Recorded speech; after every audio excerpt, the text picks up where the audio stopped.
know those classic Looney Tunes cartoons, right? Bugs Bunny munching carrots, Daffy Duck sputtering insults, Porky Pig signing off with that famous stutter. But here's what you don't know. Over 100 of these cartoons fell into legal oblivion because someone simply forgot to file paperwork. Warner Brothers lost millions, shady bootleggers got rich, and buried in those forgotten films are secrets that reveal just how brutal the golden age of animation really was. Today, I'm revealing 10 wild facts about Looney Tunes' public domain episodes that will completely change how you see animation's most beloved franchise, Looney Tunes.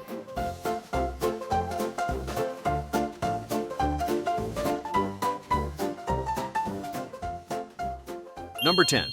A paperwork error created a black market empire. It's 1968. United Artists owns distribution rights to hundreds of pre-1948 Looney Tunes shorts. Copyright law requires renewal after 28 years. Simple paperwork. But someone forgot. And in that bureaucratic crack, 123 cartoons featuring Porky Pig, Daffy Duck, even Bugs Bunny silently slipped into the public domain. Warner Brothers just lost control of their own history. The moment word got out, it was a gold rush. By the mid-1980s, grocery stores and home shopping channels were flooded with bootleg VHS tapes from companies like Parents Approved Video, degraded film prints, mangled soundtracks. A company called Radio and Television Packagers recolored cartoons without Warner's approval, changing titles. One More Time became On Duty. For 15 years, these swamps of terrible quality were the only way to see rare material. Warner eventually fought back around 2000, suing bootleggers for using copyrighted music. But the damage was done. Millions in lost revenue, all because someone didn't file paperwork. And that's just the beginning of how corporate neglect shaped what you grew up watching.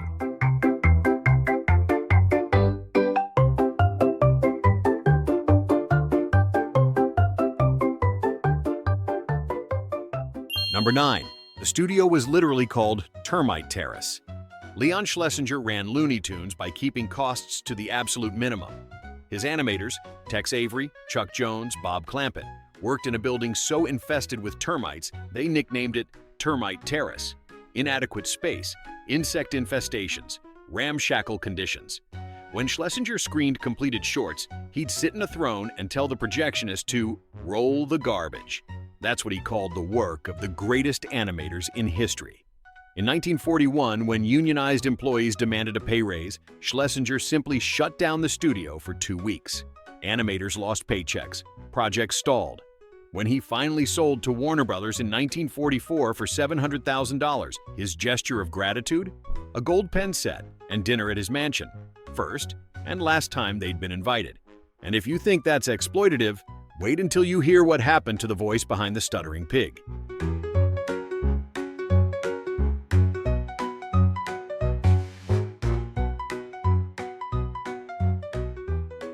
Number 8. Porky Pig's original voice actor was fired for actually stuttering. In 1935, director Friz Freleng needed someone with a stutter to voice Porky Pig. They hired Joe Dougherty, who'd appeared in The Jazz Singer and who stuttered in real life. Perfect match, right? Except Dougherty couldn't control it. Recording sessions took hours. He'd blow through yards of expensive soundtrack trying to nail a single line. So, in 1937, Leon Schlesinger fired him. Not because he was bad, because his actual disability was too expensive. Enter Mel Blanc, who could stutter on command. Controlled, precise, cheap. Blanc voiced Porky for 52 years and became a legend. Dougherty's career never recovered. He did small acting work, then faded into obscurity. This would be like Netflix firing Millie Bobby Brown for being too good at playing trauma, then hiring someone else to imitate her. And speaking of exploitation.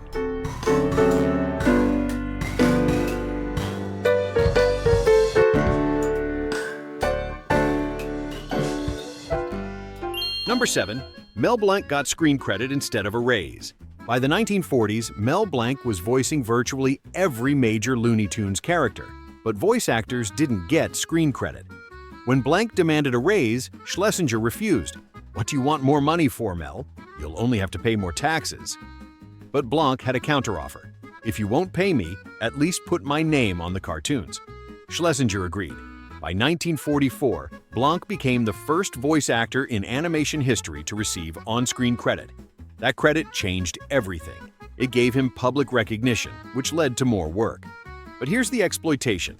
Schlesinger gave Blanc visibility instead of money, then locked him into an exclusive contract until 1960. He couldn't work for other studios. Meanwhile, fellow voice actors like June Foray worked in complete obscurity. When Blanc's contract finally expired in 1960, he immediately started voicing Barney Rubble and dozens of other characters. By his death in 1989, his net worth was $25 million. And if one man's voice was worth that much, imagine what the studio itself was worth.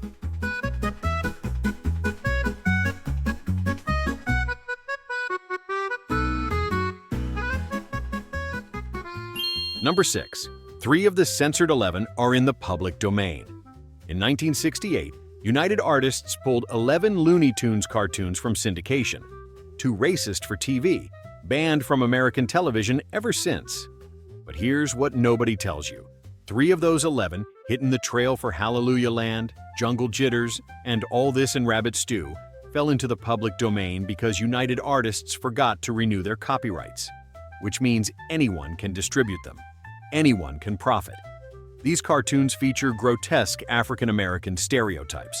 All This and Rabbit Stew is the only censored 11 cartoon to star Bugs Bunny, built around a slow-witted black hunter parodying entertainer Stepin Fetchit.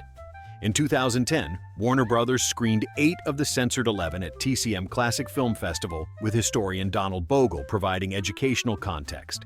But the public domain entries? They're floating around online in terrible quality with no context. No disclaimers, just raw, unfiltered racism anyone can stumble across. Warner Brothers can't control them because they don't own them anymore. But the franchise's first brush with racism goes back even further.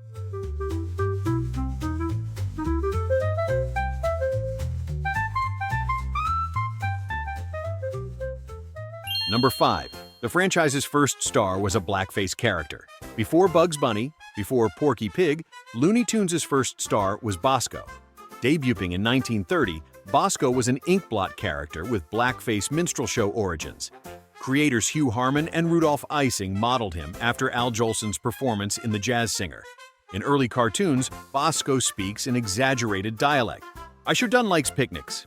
Animation historian Leonard Maltin stated Bosko was a cartoonized version of a young black boy. Ising later denied this, claiming Bosko was just an ink spot, but Harman reportedly copyrighted him as a Negro boy. In one 1930 short, Congo Jazz, Bosko stands between a monkey and a gorilla, all 3 drawn with virtually identical faces. That's the joke. Between 1930 and 1933, Bosko starred in 39 cartoons and rivaled Mickey Mouse in popularity. Then he disappeared. When he resurfaced in the 1990s on Tiny Toon Adventures, he'd been redesigned as a dog, presumably to avoid explaining why Looney Tunes' first star was a racist caricature. All 39 original Bosko cartoons are in the public domain, and that public domain status cost Warner Brothers a fortune.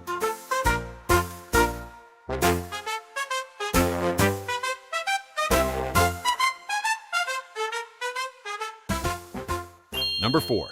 The public domain loss cost Warner Brothers over $100 million. Do the math.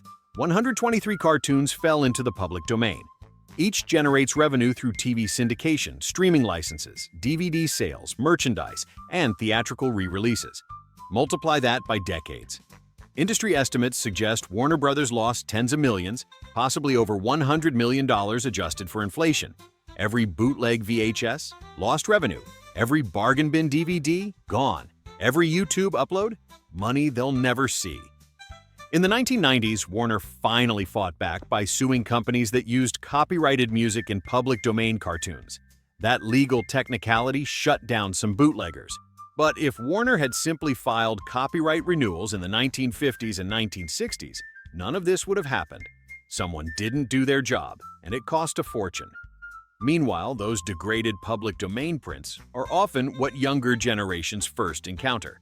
Muddy, reddened copies with terrible sound. That's the legacy of copyright failure. But the human cost was even higher.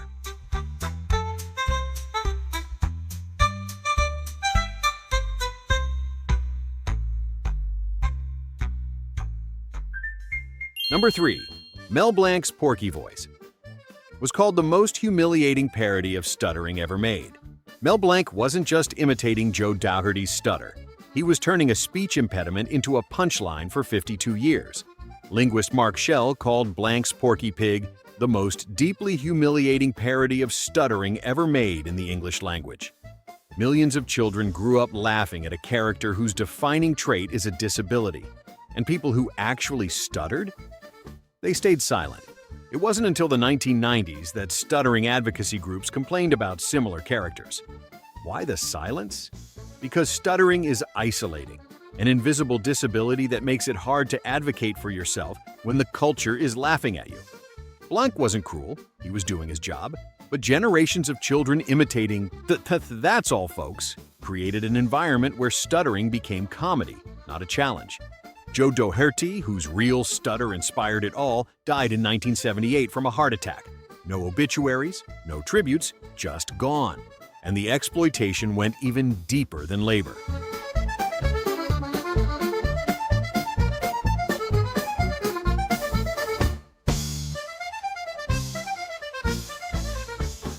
Number 2. The cartoons were designed to sell Warner Brothers music. Why were they called Looney Tunes and Merry Melodies? Pure corporate synergy. In 1929, Warner Brothers bought Brunswick Records and 4 music publishers for $28 million. They owned thousands of songs, but owning songs doesn't make money. You need people to buy sheet music and records. So Warner created Looney Tunes to showcase their music library. Every cartoon was a commercial. Merry Melodies cartoons were contractually obligated to feature at least one Warner-owned song. That's why early cartoons are packed with singing and dancing. Warner had an advantage over Disney, who didn't own a music library and had to use public domain songs. When you watch those early public domain cartoons and wonder why there's so much singing, remember, you're watching a commercial for songs Warner Brothers wanted you to buy in 1932. And here's the final truth that ties everything together.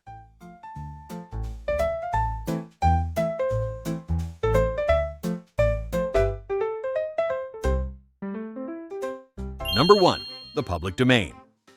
Episodes reveal animation's original sin. Those 123 public domain cartoons aren't just legal oddities, they're evidence. Evidence of an industry built on exploitation, cost-cutting, stolen labor, and racist imagery. Everyone was made by underpaid animators in a building falling apart. Everyone was designed to sell products. Many contain content so offensive Warner Brothers refuses to air them. The public domain status means these cartoons exist outside corporate control, raw and unfiltered. No disclaimers, no context, just the truth of what animation was. When you watch a pristine Blu-ray restoration today, Warner has scrubbed away the labor struggles, the racism, the exploitation. But the public domain episodes are still out there, degraded, muddy, with weird reddish tint and mangled soundtracks.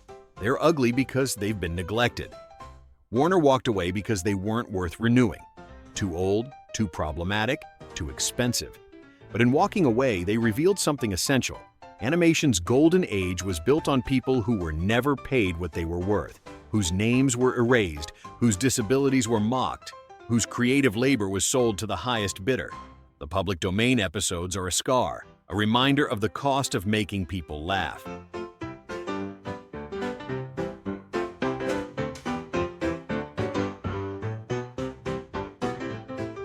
You thought you were watching Porky Pig stutter. You were watching an industry exploit a man's disability for profit, then forget he ever existed. That's the hidden history of Looney Tunes' public domain episodes. They're the parts the studio wanted to forget. And forgetting comes with a price. Speaking of forgotten exploitation, the way Disney treated the original Mickey Mouse voice actor makes Leon Schlesinger look like a saint. The studio erased her from history, denied her credit, and tried to claim she never existed. Watch that next to see how far animation studios will go to erase the people who built their empires. If this changed how you see these cartoons, hit subscribe. There's a lot more hidden history where this came from.